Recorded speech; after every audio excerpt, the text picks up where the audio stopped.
Tara! Tara! Tara! Tara! Tara! Tara! Ang ating paglalakbay ay magdadala sa atin sa puso ng mga prairie ng North America, sa malawak na steppe ng Eurasia at sa pampas ng South America. Ngayon, ating tatalakay ng klima sa mga temperate grassland, isa sa pinakakakaibang uri ng kapaligiran sa mundo. Karaniwang nakakatanggap ang mga temperate grassland ng 10 hanggang 30 pulgada o 25 hanggang 75 sentimetro ng ulan bawat taon.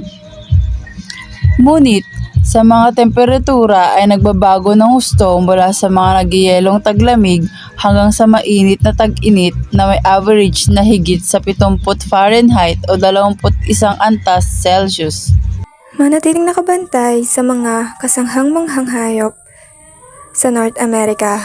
Maaari mong makita ang mga bison, prairie dog at coyote, at ang mga agilang nagliliparan. Ang mga steppe ng Eurasia ay nagtataglay ng mga gazelle at mga ligaw na kabayo at mga marigal na agila. Ang buhay ng halaman ay kasing akit-akit. Asahan na makikita ang damo tulad ng big blue stem, switchgrass at mga bulaklak na parang tulad ng coneflower at sunflower. Sa halaman, mayroon tayong big blue stem grass, buffalo grass at sunflowers. At sa hayop naman, mayroon tayong grasshoppers, prairie dogs, coyotes, hawks, bison, snakes, and meadowlarks. Ang mga damo at sunflower ay kinakain ng mga grasshopper at prairie dogs. Ang mga coyote at taas ay naninila sa mga prairie dogs, habang ang mga meadowlarks ay kumakain ng mga grasshopper. Ang mga bison ay kumakain ng mga damo, at ang mga lawin ay nangangaso ng mas maliliit na hayop tulad ng mga meadowlarks at ahas.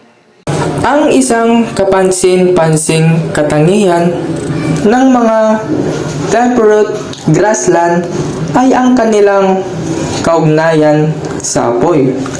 Ang mga panapanaong sunog ay naglilinis ng mga patay na halaman at nagpapasigla ng bagong pagtubo. Maraming halaman ang umangkop upang hindi lamang makaligtas, kundi umunlad pagkatapos ng sunog. Nais niyo ba akong samahan sa pagtatapos ng ating paglilibot? Umaasa ako na nagkaroon kayo ng mas malalim na pag-unawa sa mga temperate grassland. Ang mga ekosistema na ito ay mahalaga at ang kanilang pagpapanatili ay napakahalaga. Salamat sa pagsama sa akin sa paglalakbay na ito.